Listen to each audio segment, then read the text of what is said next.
Magandang gabi po sa ating lahat.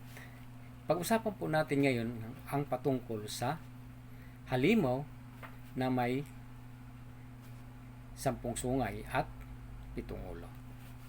Sapagkat ito po ay may kaugnayan sa ating napag-aralan ng una, yung patungkol po sa 666. Sapagkat ang halimaw na ito ay may tatak na 666.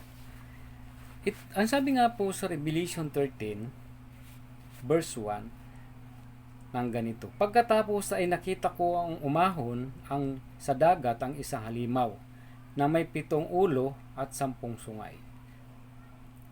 Mayroon ang bawat sungay nito at sa bawat ulo ay nakasulat ang mga pangalan ng lumapastangan sa Diyos.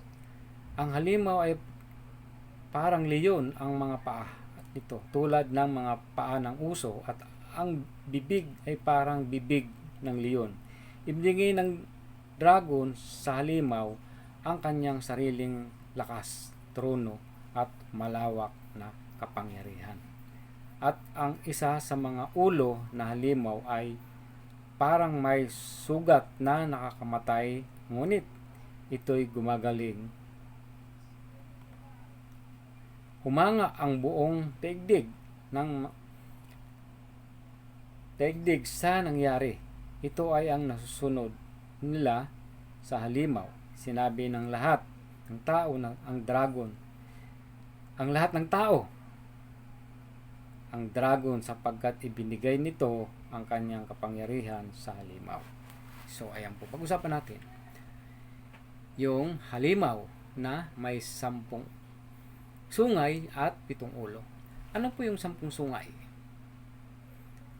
Ito po ay bawat isang sungay ay kumakatawan po ng mga leader. At yung 10 ulo na siyang ulo, pinakamataas. At yung 10 sungay na siyang level ng leader. At ito po ay yung mga bulaang propita. Ito po ay mga pastor ni Satanas. Na po. Ang bawat sungay na yan ay kumakatawan ng pagiging leader. At kung makikita po natin at mapapansin po natin na sila po ay binigay ang kapangyarihan sa kanila ni Satanas, yung dragon. Yan po ay si Satanas. Binigay po yung kapangyarihan sa kanila para gawin ang kasamaan. Ayan po. Kaya sinabi po dito na nagpakita ng kagilagilalas, no? Ang mga ito.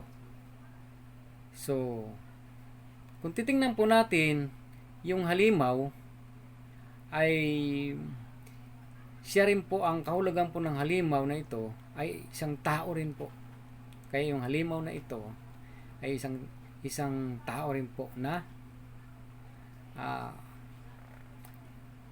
kung ano lang po ang meron siya, yun lang po ang ginagawa, yung kaunawaan niya. Kaya halimaw or hayop, sapagkat ang hayop ay katumbas po ng walang kaunawaan, no? Kaya halimaw siya.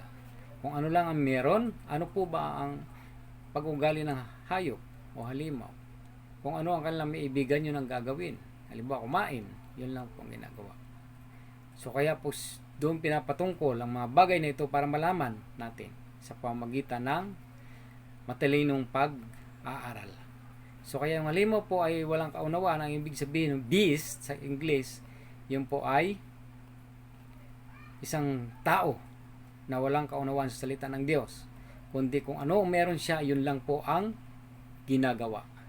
Kaya po inutusan siya ng halimaw at ibinigay ang kapangyarihan para gawin ang mga kasamaan. Kaya po kung papansin po natin, pagdating po sa 11, ito po sabi, at nakita ko ang isa pang halimaw na lumilitaw mula sa lupa, may 2 sungay. Ito ay tulad ng mga sungay ng isang batang tupa. Ngunit ang nagsalita nito ay parang dragon. Ginamit niya ang lahat ng kapangyarihan ng unang halimaw upang ipatupad ang kagustuhan nito. Ang lahat ng tao sa lupa ay pinilit niyang sumamba sa unang halimaw.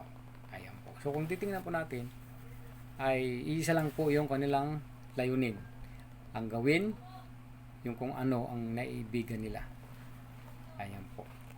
So, pagdating naman po dito sa 17, ay sinasabi, at walang maaaring magtinda o bumili, maliban sila'y may tatak na pangalan na ng halimaw o ang bilang ng katumbas na pangalan niyon ay kailangang dito ang karunungan. Maaring malaman ang sinumang matalino ang kahulugan ng bilang ng halimaw sapagkat ito ay bilang ng isang tao. So malinaw po. Yung halimaw po ay bilang po ng isang tao. Isang tao. Ang bilang ay 666. So 66. 666. Kaya nga po 666. So kaya po yun po yung mark of the beast. So malalaman po natin na yung bilang po ay pumapatungkol sa tao. At yun po yung mark niya. So kaya kung susuriin po natin ay ang ibig sabihin po ng 666 ay kasinungalingan. Kaya nga po kung sa Genesis kung babalikan po natin ay doon po nag-originate po yung salitang liar. Nung pinasinungalingan po si Adan na sinabi na huwag kakain, huwag kayong maniwala. Hindi totoo yan na mamamatay kayo kapag kinain yung puno ng bunga na nagbibigay ng mabuti at masama. So makikita po natin yung tree of the knowledge of good and evil ay yung po si Satanas. Kaya po nung nakain nga nila po yung bunga.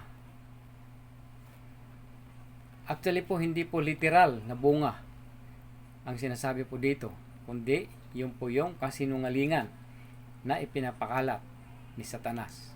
O kaya nga po yan po yung mark of the beast, yung 666. Ayan po ang ibig sabihin noon. Kaya kung titingnan po natin, nagmimixin po yung word. So kaya po kung titingnan po natin, yun po ang ibig sabihin noon na halimaw, yung may 10 ulo. 10 ulo ay kumakatawan po ng pagiging leader at yung sungay po. Bawat isa ay leader ng false prophet o false pastor. Yun po yung ibig sabihin nun. So magandang gabi po sa ating lahat.